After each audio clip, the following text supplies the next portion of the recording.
1556 में फिर से गद्दी पर बैठा, पढ़ रहा था, फिसल के सीढ़ी पर से गिर गया, मर गया। इसीलिए लेनपुल कहता है, लेनपुल इतिहासकार है, सही कहा। देखिए पहले तो इसको जीवन में कितना संघर्ष हुआ, पहले तो गद्दी पाने के लिए भाइयों से युद्ध करना पड़ा, भाइयों के साथ संघर्ष करना पड़ा। और जब गद्दी मिल गया तो शेषासुरी के साथ युद्ध करना पड़ा, और शेषासुरी इसको मार के भगा दिया। और शेषासुरी की मृत्यु हुआ तो फिर से गद्दी पर बैठा, और जैसे ही बैठा गिर के मर गया। लेनपुल ने तो सही कहा, सही कहा ना जी, सही कहा ना। क्या कहा कि हुमायूं का अर्थ क्या था? भाग्यशाली, लेकिन अभागा था ये। अभागा नहीं बोलते हैं, भाग्य खराब, बेचारा का नसीबे खराब था। बचपन से सुख नहीं मिला, बाबूजी चले गए, गद्दी पर बैठा, भाई में बंटवारा हो गया, भाई सब साथ नहीं दिया, बाहरी आक्रमणकारी हो गया, आक्रमण कर दिया। अब बाहरी आक्रमण किया, 15 साल के लिए यहाँ से इसको भागना पड़ गया, बाल बच्चा को छोड़ छाड़ के सलीम की गली चला गया बेचारा। अब वहां से फिर आया, आक्रमण किया, फिर मर गया। 1556 में मर गया। कब? हाँ 1556 में। तो यहीं पर आपको इस चीज को आप याद रखिएगा, ठीक है। यहां पर देखिए, बेलग्राम के युद्ध के बाद हुमायूं सिंध चला गया, जहां पर 15 साल तक घुमक्कड़ों जैसा जीवन जी रहा था। घूम घूम के जन्ने तेने कैसे अपना जिंदगी बिताया, जैसे तैसे बेचारा अपना जिंदगी जी रहा था, जैसे तैसे, समझे, जैसे तैसे अपना जिंदगी जी रहा था ये। अब घुमाकर की तरह जिंदगी देखते हैं, घूमने वाला भी आज भी आता है सब, है ना, भेड़ बकरी उकड़ी लेकर आता है सब। और उससे भी नहीं तो देखिएगा ना, कहीं पर बाजार उजार में आप लोग क्या मेला टाइप से कुछ लगा देगा, अब बैठा रहेगा, सब बेचते रहते, तो घुमक्कर वाला जिंदगी होता है। और उससे भी नहीं तो देखिएगा प्रचार करेगा, आइए दाद खाद खुजली दिनाए भगाइए, आइए एगो बड़का सा टेंट लगा रहेगा, ओकरे अंदर गाना बजते रहेगा, तो छोड़ के चल गई, गाना बजाते रहता है सब। निर्वासन जीवन, ठीक है। क्या हुआ? 15 साल तक ये चला गया, ईरान चला गया। कहाँ चला गया? ईरान। कहाँ? हाँ ईरान में चला गया था, सिंध चला गया था, आपको दिया हुआ, ईरान चला गया था, दिया हुआ है यहाँ पे। निर्वासन के समय हुमायूं ने हिंदाल के आध्यात्मिक गुरु मीर बाबा दोस्त उर्फ मीर अली अकबर जामी की पुत्री हमीदा बानो बेगम से 29 वर्ष की अवस्था में 1541 में निगाह कर लिया। 1541 में क्या किया था? निगाह कर लिया। 1555 ईस्वी में हुमायूं ने पंजाब के सूरी शासक सिकंदर को पराजित कर पुनः दिल्ली की गद्दी पर बैठा था, और इसके द्वारा लड़े गए युद्ध है देवरा का युद्ध। पहला सुन रहे हो ना, देवरा का युद्ध, चौसा, बेलग्राम, सरहिंद, ये याद रखिएगा। पहला जो युद्ध था वो देवरा का युद्ध था 1531, और चौसा का 39, और बेलग्राम 40, और सरहिंद 55। याद रहेगा ना, 31, 39, 40, 55 देवरा, फिर उसके बाद चौसा, बेलग्राम, और बेलग्राम को ही कन्नौज का युद्ध के नाम से भी जानते हैं। और उसके बाद सरहिंद का, याद हो गया? पक्का याद हो गया ना? चलिए बहुत अच्छी, क्या बात, ऐसे याद किए। आप बताइए, मगध पर शासन करने वाले जो राजा थे ना, मौर्य वंश का पूरा, मौर्य वंश हो रहा है, हर्यक वंश का क्रम बताइए, बोलिए, आप बोलिए। नहीं डेट नहीं, प्राचीन में ज्यादा डेट, एक दो कोई डेट याद है काफी है। सबसे ज्यादा आपको डेट याद करना पड़ता आधुनिक में, प्राचीन काल का तो बहुत सारे डेट मिलवे नहीं किया है, समझे? आप बोलिए।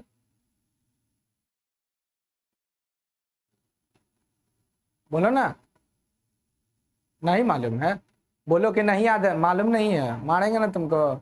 बोलो कि नहीं मालूम, बोलो, बोलो कि नहीं याद, मालूम नहीं है, पढ़ाई मालूम है नहीं है, नहीं याद है, बोलो।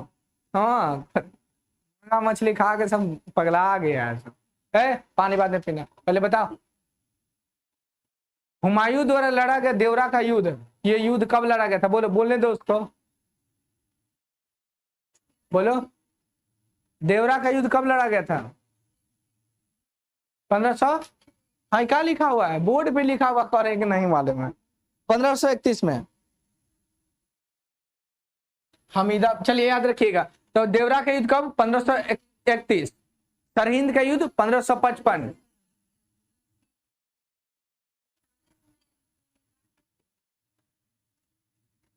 देखिए बताता, सुनिए सुनिए। 1540 में बेलग्राम का युद्ध हुआ था, हुमायूं और शेर शाह सूरी के बीच। इसी युद्ध में 15 साल के लिए भाग गया था। हुमायूं को मार मार के भगा दिया था, तो बेचारा सिंध चला गया था। कोई कोई किताब में ईरान भी देता है। जब चला गया ना, तो वहीं पर एक व्यक्ति थे, बाबा एगो बाबा थे जिनका नाम है, क्या नाम है जी? हाँ, आपको बाबा क्या नाम है जी? मीर बाबा दोस्त उर्फ मीर अली अकबर जामी। इन्हीं के शरण में रहने लगे, इन्हीं के रह रहे थे। ये बाबा को मालूम था कि राजा है, और ये हुमायूं को भी मालूम है कि इनकी को बेटी है। रह रहे थे,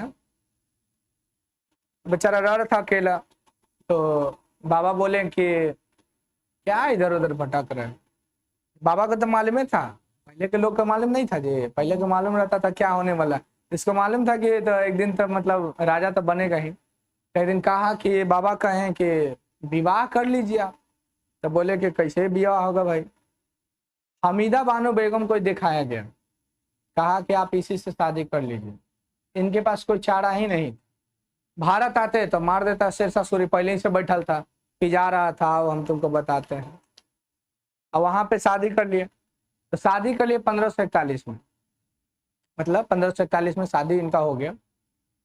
जब देखा देखी हो रहा था, छेका छुकी समझते हैं ना, देखा देखी हो रही थी, तो हमीदा बानो बेगम कहती है कि हम नहीं शादी करेंगे। बोले कि काहे? तो बोले इतना लंबा है, हम तन्नी को है। बहुत लंबा था हुमायूं, ऐसा नहीं है छोटा था। देखते हैं, अब मान लीजिए कोई लंबा रहेगा 6 फीट का, लड़की मिलेगी 4 फीट का, तो बेचारा बोली कि नहीं हम शादी नहीं करेंगे। लेकिन फिर भी इसको समझाया कि राजा है तो शादी हो गया। शादी तो कर लिए, शादी तो हो गया, लेकिन दिक्कत यह था कि अब रखेगा कहाँ? तो एगो मित्र थे इनका अमरकोट में, जिनका नाम था राजपूत राणा वीरसाल। उन्हीं को कहें कि देखो, हमीदा बानो बेगम को हम लेके कहाँ भटकते रहेंगे? अगर मालूम चल जाएगा कि हम आए हुए हैं इधर, तो शेर शाह सूरी हमको छोड़ेगा नहीं। इसलिए ये आप ही इसको रखिए, ठीक है? रख के चले गए। हुमायूं चला गया, इसी के दरबार में रख दिया और चला गया। और यहीं पर अकबर का जन्म हुआ था। समझ में आया स्टोरी? नहीं समझे? कौनो बात नहीं, जाए दीजिए। 1541 में क्या हो गया? निकाह हो गया। हाँ, निकाह या फिर विवाह बोलते हैं। सिंध का या ईरान बोलिए,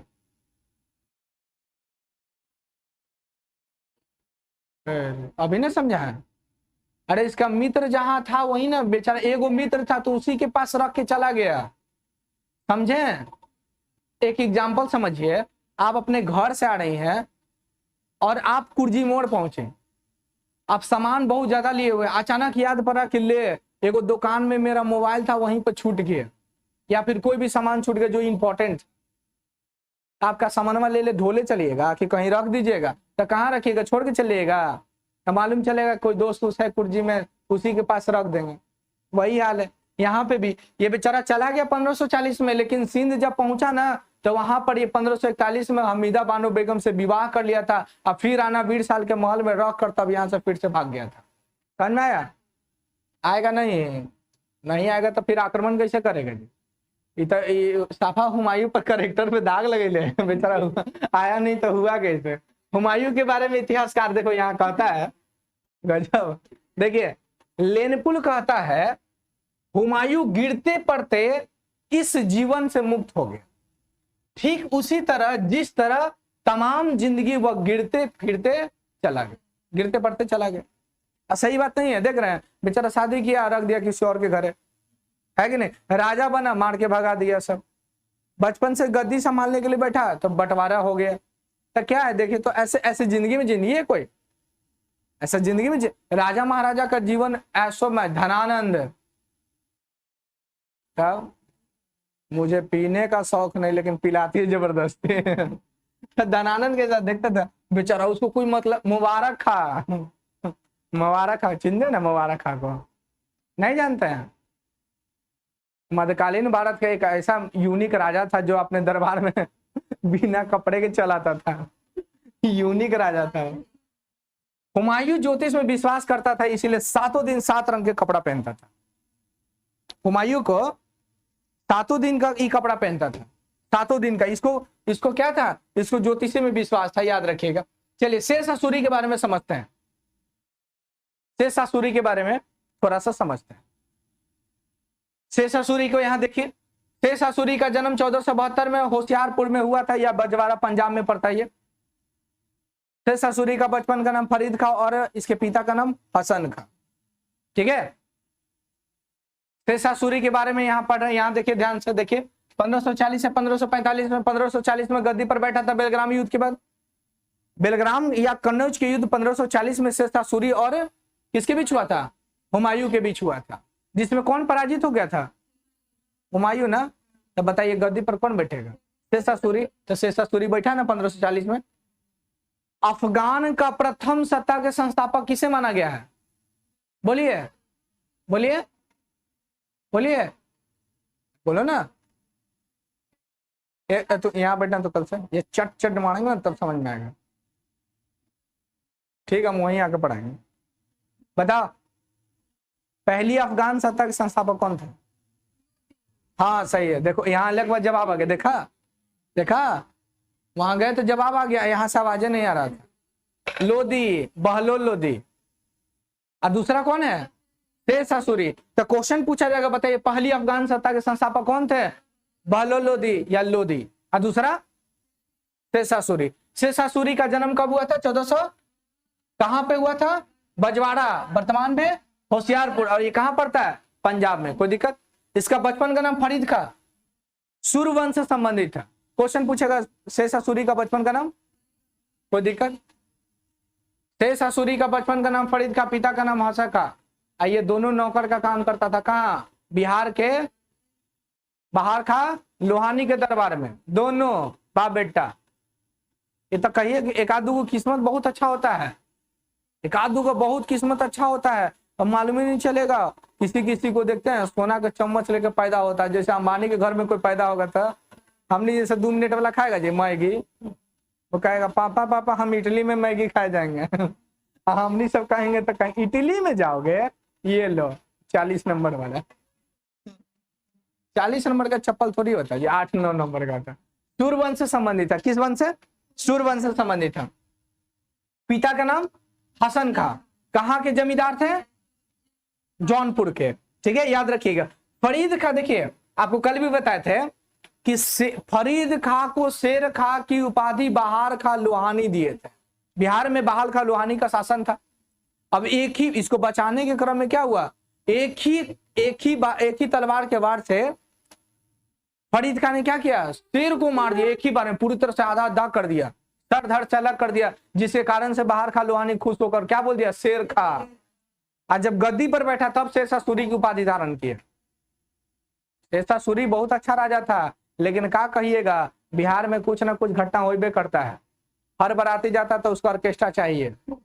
अब बिहार के राजा ये भी है, नचनिया के चक्कर में चल गया, समझे कि नहीं? शेषासुरी शासन बहुत अच्छा करता, बड़ा मजबूत था ना, तनी मनी राजा मजबूत नहीं था। देखिए उतना बड़ा हुमायूं को सबको मार के पराजित कर दिया, मुगल को हरा दिया, तो शेषासुरी ताकतवर था कि नहीं? ताकतवर था। लेकिन बिहार का आदत है, तनी मनी देखिएगा शादी ब्याह में 2 नटंकी करता लोग, या तो जीजा और नहीं तो फूफा, और उससे भी नहीं तो कभी कभी मौसा। बस लड़ाई यही दोनों की वजह से होता है। और ना तो लड़का के दोस्त पी ले, आज मेरे यार की शादी, आज नाचे ना तो दूसरे घर में घुस जाएगा। लड़ाई हो जाता है बेचारा। तो ये शेषासुरी भी वैसा ही किया। कालिंजर अभियान में भी इसकी मृत्यु हो गई थी। थोड़ा सा और इसको देखते हैं। शेषासुरी बेलग्राम युद्ध में गद्दी पर बैठा था। 22 मई 1440 में गद्दी पर बैठा था और 22 मई 1545 में इसकी मृत्यु हो गई थी।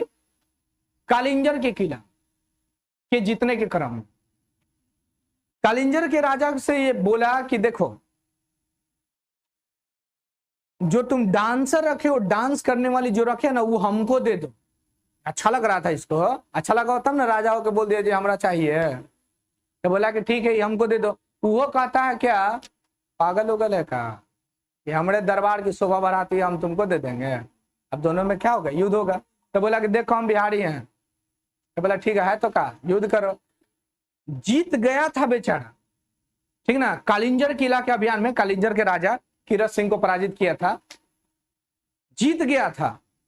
ये बम चला रहा था, आग गोला, जिसको आग्नेय शास्त्र के नाम से जाना गया, आग का गोला चला था, लेकिन जहां रखल था ना वहीं आया, टकरा कर यहीं पर आकर फूट गया, बेचारा चित्रा चित्रा उड़ गया, मर गया। लेकिन जीत कर मरा था, समझे कि नहीं, जीत कर मरा था।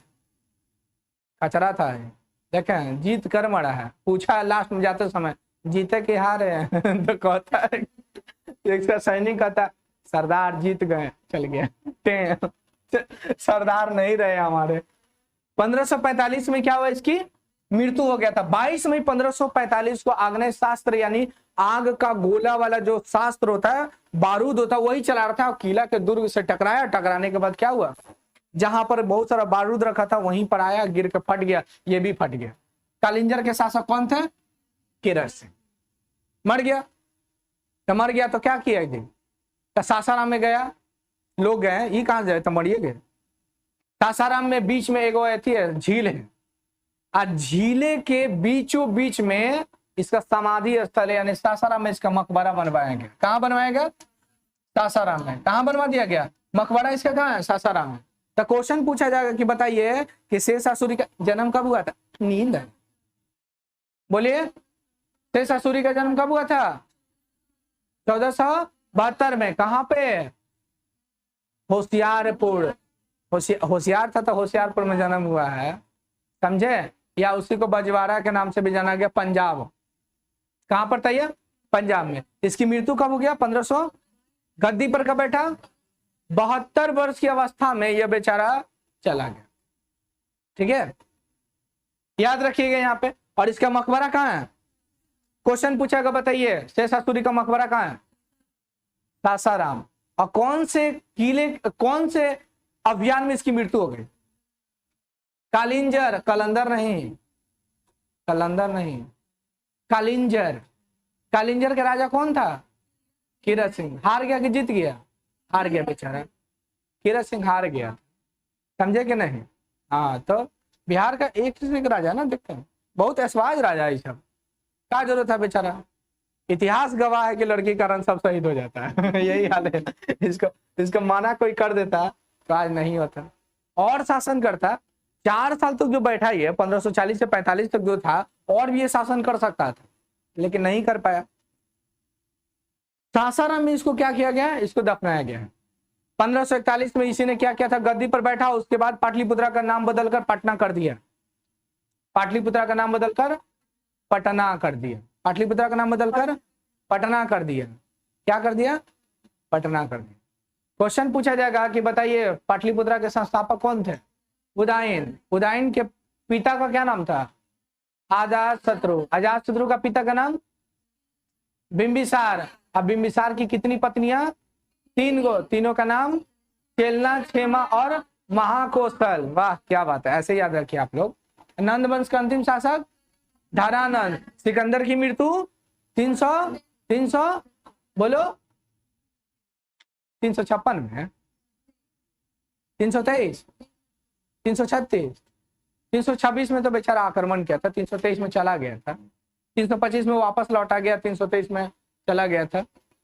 बताइए हुमायूं की मृत्यु कब हुआ था, पानीपत के प्रथम युद्ध में हुमायूं बाबर का साथ दे रहा था। छोटा सा राजा होने के बावजूद भी, मतलब छोटा था उस समय, एज बहुत कम था, लेकिन फिर भी पानीपत के युद्ध में क्या कर रहा था, साथ दे रहा था, समझे कि नहीं। तो इसकी मृत्यु हो गया। हुमायूं की तो मृत्यु हो गया था, हम लोग देखे थे। हुमायूं की मृत्यु के बाद गद्दी पर बैठा था कौन, शेषासुरी, दिल्ली की गद्दी पर। हुमायूं बेलग्राम के युद्ध या कन्नौज के युद्ध शेषासुरी जब जीता था, दिल्ली आगरा पर दोनों पर कब्जा कर लिया, खुद को राजा घोषित कर दिया था, और शेषासुरी की उपाधि का नाम जाना गया। शेषासुरी का बचपन का नाम फरीद का, पिता का नाम हसा खा, और किसके अंडर में ये लोग रहते थे, बहार खालवानी। कहाँ का राजा था, शेषासुरी, सॉरी बिहार का। क्वेश्चन पूछा जाएगा कि बताइए शेषासुरी का जन्म कब हुआ था? 1472। और मृत्यु कब हुआ था? 1545। याद रहेगा? कोई दिक्कत यहां तक? चलिए, बहुत अच्छी बात है। आगे देखिए, शेष असूरी का उत्तराधिकारी इस्लाम शाह था। वो भी राजा कमजोर नहीं था, ये भी मजबूत था, ये भी जिंदा था तब तक। फिर नहीं आया था आपका हुमायूं। हुमायूं बैठ के देख रहा है चुपचाप आराम से कि जैसे ही कमजोर पड़ेगा वैसे आक्रमण कर देंगे। तो आपका शेष असूरी का पुत्र का नाम इस्लाम शाह, और दोनों बाप बेटा दोनों एकदम ताकतवर था, समझे कि नहीं? दोनों था। शेष असूरी ने भूमि की माप के लिए 32 अंक वाला सिकंदरी गज या फिर सन की डंडी का प्रयोग किया। देखिएगा जैसे कैसे होता है, आप लोग फीता उता आजकल चलता है ना, जैसे कि डंडी उंडी रहता था पहले, डंडा, ये कैसे हो गया? तो इसको माप लीजिए कितना है, मान लीजिए 1 मीटर का है, तो इसी से आप मापते हुए ऐसे से चले जाइए जितना मापना है। तो यही था सन की डंडी। सन एगो अथी भी होता है, पौधा होता है, सनैल कहते हैं उसको, पीला पीला फूल फुलाता, देखे आप लोग? देखे होंगे, खाया जाता है उसका बचका बना के खाया जाता है ना, फूल का छोटा छोटा होता है।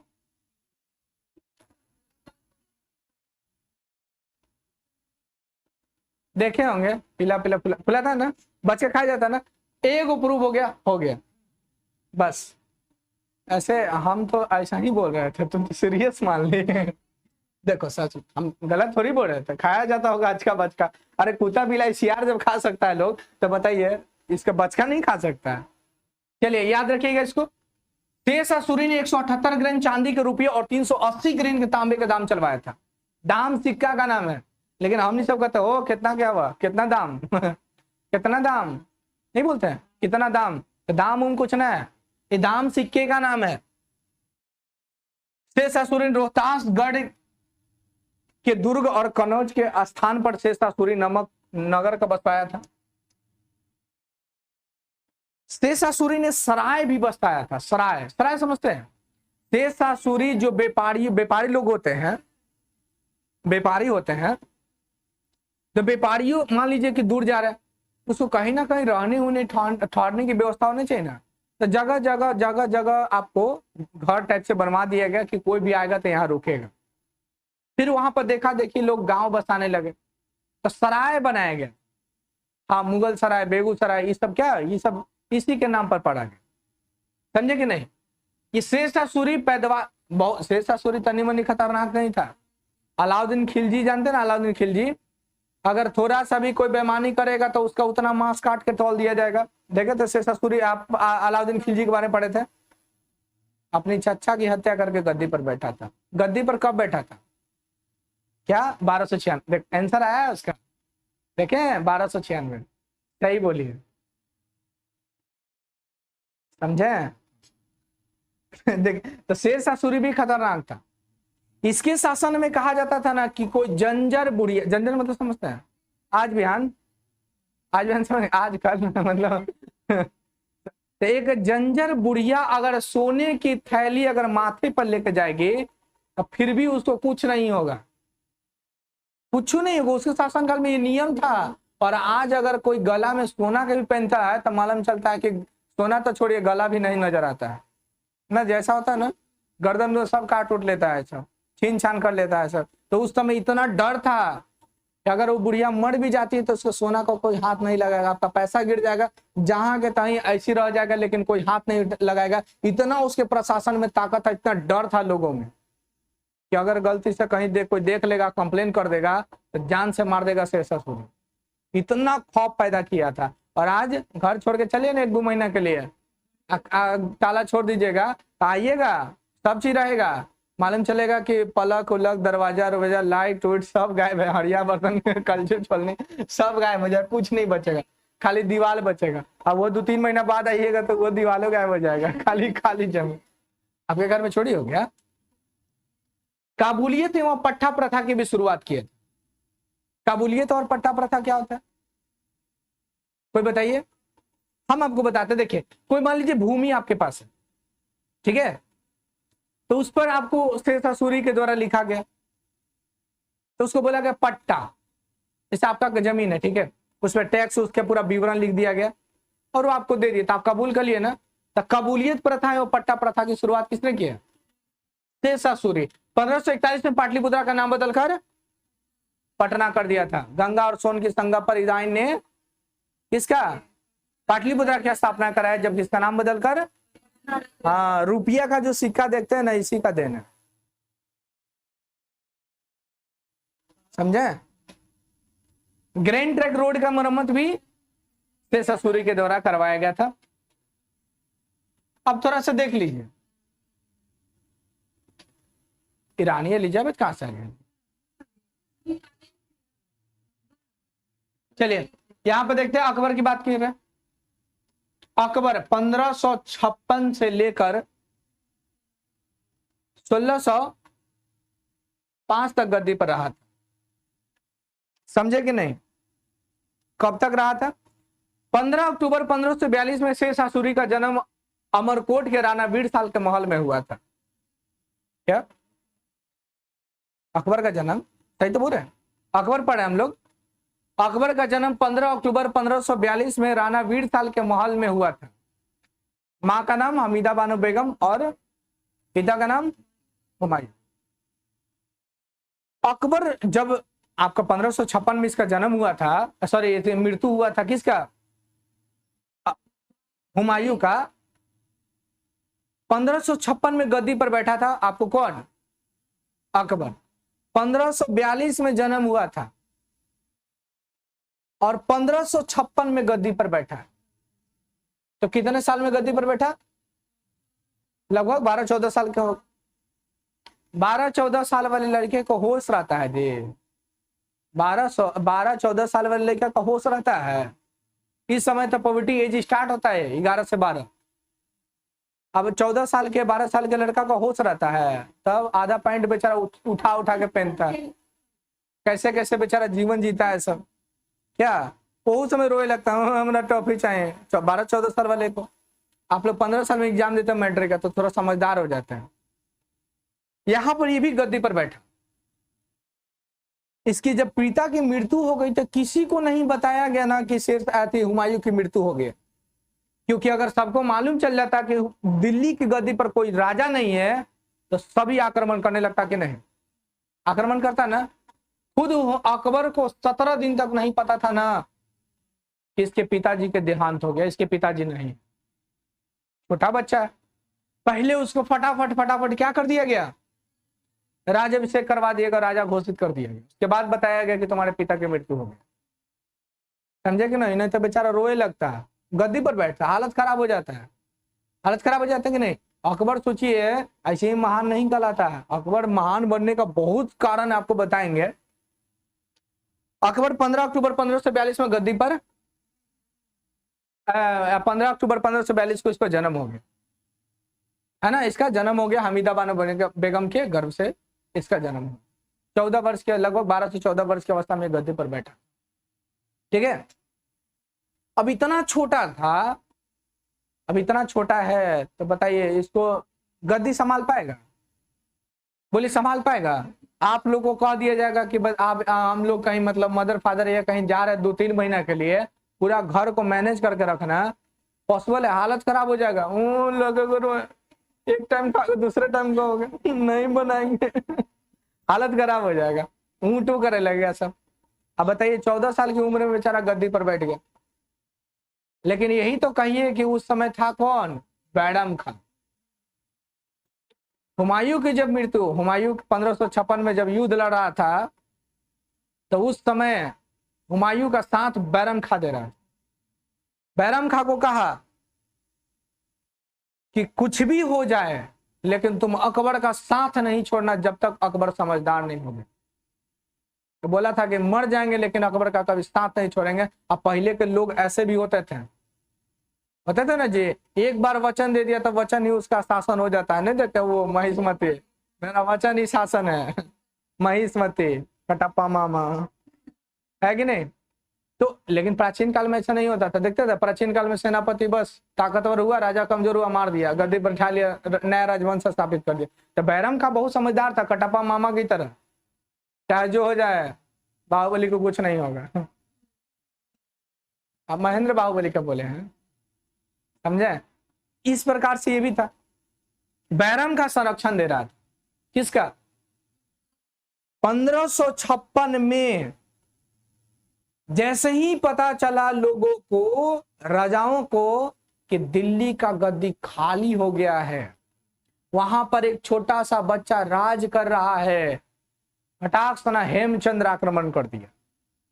हेमू जिसको आप कहते हैं। युद्ध हुआ आपको हरियाणा के पानीपत में, इसीलिए इसको द्वितीय पानीपत के नाम से जाना गया। 1556 में द्वितीय पानीपत का युद्ध लड़ा गया। द्वितीय पानीपत का युद्ध लड़ा गया।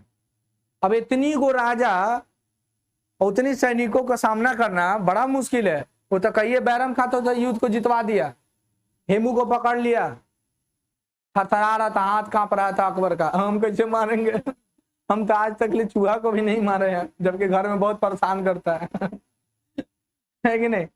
तो हाथ का कांप रहा था, बोला था हमसे नहीं होगा। बैरम खा बोला कि नहीं, ये हमारे वसूलों के खिलाफ हो जाएगा, आपको मारना ही पड़ेगा। बेचारा झुका हुआ था ऐसे, है ना, पैर पे हाथ पकड़ा अकबर का, ऐसे किया, काट दिया। इस प्रकार से ऐसे तो राजा उसको बनाया गया। सब क्वेश्चन पूछा गया कि बताइए पानीपत का प्रथम युद्ध कब हुआ था? 1526 को। दूसरा क्वेश्चन पूछा जाए कि बताइए पानीपत का दूसरा युद्ध किसके किसके बीच में हुआ है, तब बोलिएगा हेमू और अकबर के बीच में हुआ था। अगर अकबर ऑप्शन में नहीं रहेगा तो बैरम खां का बिल्कुल सही होगा। बैरम खां सही होगा ना? आंसर क्या होगा? बैरम खां हो जाएगा। 1556 से लेकर 14 फरवरी 1556 को पंजाब के कलानौर में इसने क्या किया था? पद ग्रहण करने का काम किया था। अमरकोट में राणा वीरसल के महल में 15 अक्टूबर 1542 को हमीदा बानो बेगम के गर्भ से इसका जन्म हुआ था। अकबर भले ही पढ़ा लिखा नहीं था, लेकिन इसके टीचर भी थे, जिसका नाम था, देखिए, अब्दुल लतीफ ईरानी। बहुत बड़े विद्वान थे। इतने बड़े विद्वान होने के बावजूद भी अकबर को कभी नहीं पढ़ा पाए। कितनों बड़ा टीचर विद्वान हो जाए, जब तक स्टूडेंट नहीं चाहेगा उसको पढ़ा ही नहीं सकते। पॉसिबल है जी? पॉसिबल है? नहीं। राजा महाराजा द्रोणाचार्य को नहीं जानते हो? कुछ कुछ उड़ के मुंह में पड़ जाते, समझे?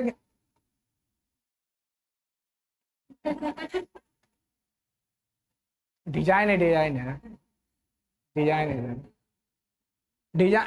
अपने फूल माला लटकाइएगा तो नहीं है, ये डिजाइन है, हम दूसरा से लगवाए हैं। चलिए, तो अब्दुल लतीफ ईरानी इतनी बड़ी विद्वान होने के बाद भी अकबर को नहीं पढ़ा पाए। समझे कि नहीं? क्योंकि अकबर पढ़ने किसे नहीं किया, पढ़े कहाँ? बच्चा को देखेगा, दू को देखेगा, थेथर रहता है। डेली उसको होमवर्क मिलेगा, बना कर लेबे नहीं करेगा। वो जानता है कि लात खाएंगे, रोएंगे, फिर से हाथ टाइट करके निकल लेंगे कोचिंग से। अकबर के गुरु का क्या नाम था? क्या नाम था? अब्दुल लतीफ ईरानी।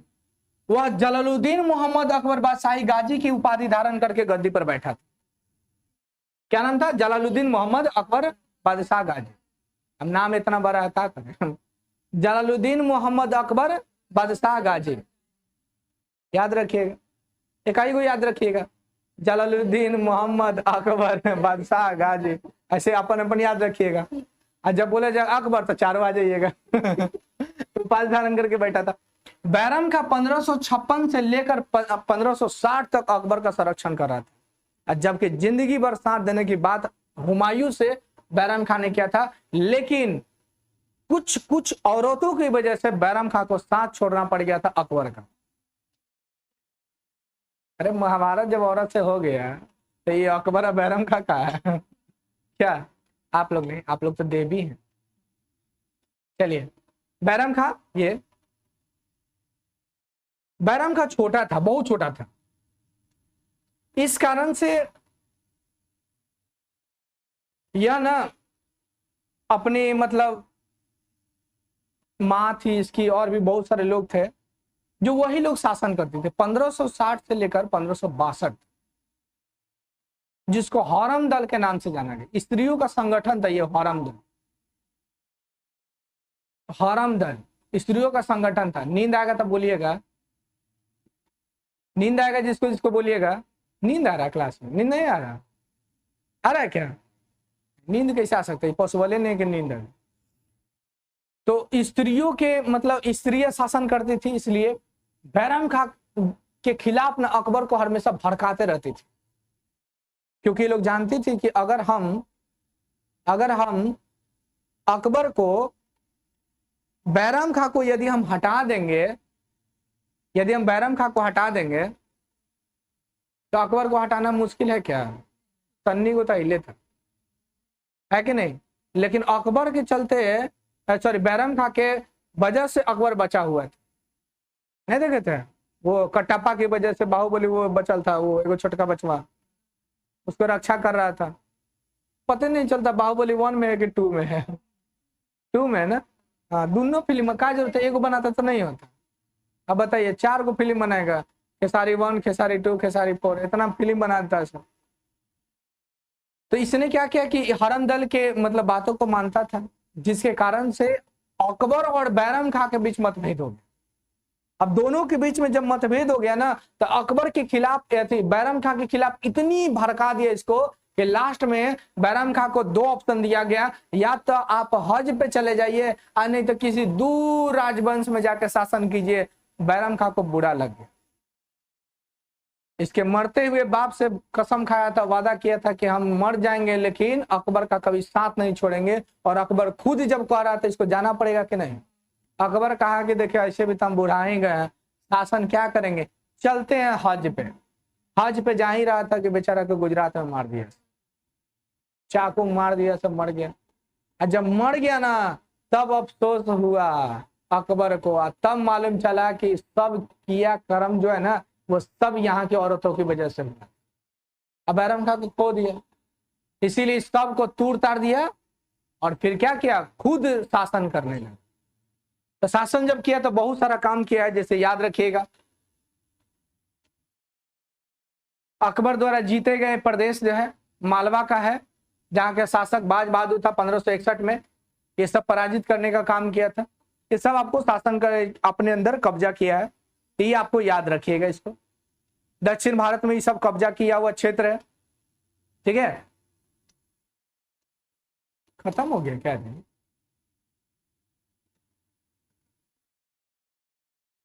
क्या था ये क्या है, ये है क्या? अच्छा कोई टेस्ट चल रहा है, 8 बजे से आपका टेस्ट चल रहा है, सेट 1 का है, 8 बजे से कोई टेस्ट चल रहा है जी। टेस्ट का बीपीएससी बिहार पुलिस या दरोगा या जिस चीज का तैयारी कर रहे हैं तो आप इस टेस्ट में जरूर भाग ले, आपको फायदा होगा। चलिए डेली 8 बजे चलता है, संडे को छोड़कर, संडे को कम से कम जीने दीजिए सबको, इसीलिए हम संडे को कोई क्लास नहीं लेते हैं, छुट्टी रखते हैं कि क्लास हो रहा है। ये तो हम लोग का प्यार है, हम लोग मीटिंग कर रहे हैं, एक दूसरे से मिल रहे हैं कि भाई चलिए याद कीजिए। ये तो क्लास थोड़ी चल रहा है, क्लास चलते देखते मारे लगते हैं। अभी आप लोग चुपचाप बैठे थे। पानीपत की दूसरी युद्ध कब हुआ? 5 नवंबर 1556 को पानीपत का दूसरा युद्ध 5 नवंबर 1556 को हुआ था। अकबर और हेमू के बीच हुआ था। हेमचंद्र इसको कहा गया है, पूरा नाम इसका हेमचंद्र है, हेमू शॉर्ट फॉर्म में कहते हैं। मक्का की तीर्थ यात्रा के दौरान पाटन कहां पड़ता है, बोलिए पाटन कहां पड़ता है? गुजरात में। नामक स्थान पर मुबारक खान नामक युवक ने बैरम खां की हत्या कर दी। 15 मई 1562 में अकबर ने हरम दल को अपने आप को पूरी तरह से मुक्त कर लिया। हरम दल महिलाओं का एक संगठन था जो कि क्या करता था, ये दिल्ली पर शासन करने का काम करती थी। इस सब को खत्म कर दिया गया। 18 जून 1576 को हल्दी घाटी के युद्ध हुआ था, महाराणा प्रताप और अकबर के बीच हुआ था। अकबर का सेनापति मानसिंह, ये दोनों के बीच में युद्ध हुआ था। महाराणा प्रताप इस युद्ध में जीतते जीतते हार गए थे, इनको धोखे साथ इनको हरा दिया गया। युद्ध जीत रहे थे। महाराणा प्रताप को ऐसे ही वीर नहीं कहा जाता, बहुत ज्यादा भयानक रहा जाता है। खैर इनके बारे में अलग से पढ़ना है हम लोग को। तो जीतते जीतते हार गए थे क्योंकि अनाउंस कर दिया गया था, जब मुगल सेना हार रही थी, अनाउंस कर दिया कि अकबर खुद युद्ध लड़ने के लिए आ रहा है। अब राजा खुद युद्ध लड़ने आएगा तो सैनिकों का मनोबल क्या हो जाएगा, बढ़ जाता है। आप लोग कभी देखे नहीं होंगे लेकिन देखिएगा राजनीति का चाल आप लोग देखे होंगे कि मोदी जी कभी कुछ होता है ना तो सैनिकों के साथ चल जाते हैं। खैर चाल नहीं बोल सकते हैं, ये अच्छी बात है, सैनिकों के साथ भी सेलिब्रेट करते थे, ये अच्छी बात है। हर चीज सैनिकों के साथ सेलिब्रेट करते हैं उनका मनोबल को बढ़ाने के लिए, और सही बात भी ऐसा होना चाहिए। आज तक कोई ऐसा प्रधानमंत्री हुआ भी नहीं जो सैनिकों को इतना ज्यादा सम्मान और इतना ज्यादा अपनापन का भाव दिया। सही बात, ऐसा होना भी चाहिए, क्योंकि उन्हीं की वजह से आज हम लोग यहाँ पर सुरक्षित बैठ के पढ़ रहे हैं, और नहीं तो मालूम चलता कि आज भी हम लोग पाकिस्तान वाला हाई हो रहा था, अफगानिस्तान वाला, क्या इन्हें बम फूटा उन्हें फूटा। हम लोग पढ़ते अकबर का जन्म 1542 फुट गए रे, भाग रहे 1542 में, है कि नहीं? तो उन्हीं सैनिकों की वजह से आज हम लोग क्या है, पढ़ रहे हैं। इसीलिए हीरो हीरोइन से सम्मान सबसे ज्यादा अगर किसी को देना है तो इन सैनिकों को देना है, क्योंकि इन्हीं की वजह से देश टिका हुआ है, इन्हीं की वजह से आज हम लोग यहाँ पर बचे हुए, है ना। सोचिए कि क्या नसीब उन लोगों का होता होगा जिसका शादी आज हुआ और कल वो शहीद हो जाते हैं। बहुत ज्यादा दर्दनाक होता है। फिर भी लोग ये आर्मी के लिए लोग कितना संघर्ष करता है। आर्मी का कभी आपने दौर देखा होगा, और नहीं देखेंगे तो यूट्यूब पे तो आजकल सब चीज चलता है जी, हाई कोर्ट से लेकर सब चीज आपका ऑनलाइन चलता है। कभी देख लीजिएगा आर्मी के दौर में तो समझ में आ जाएगा कि देश के लिए नहीं, पैसा के लिए नहीं, देश के जज्बा के लिए दौड़ता है लोग। पैसा क्या है, पैसा तो हर कोई कमा लेता, कुत्ता बिलाई सियार नहीं कमाता पैसा, पैसा तो हर कोई कमा लेता है, लेकिन उस बॉर्डर पर जाने के लिए हर किसी को नसीब नहीं होता। वो खुश नसीब होता है जो धरती माता की सेवा के लिए बॉर्डर पर चला जाता है, देश की सेवा के लिए। अब फिर भी हम लोग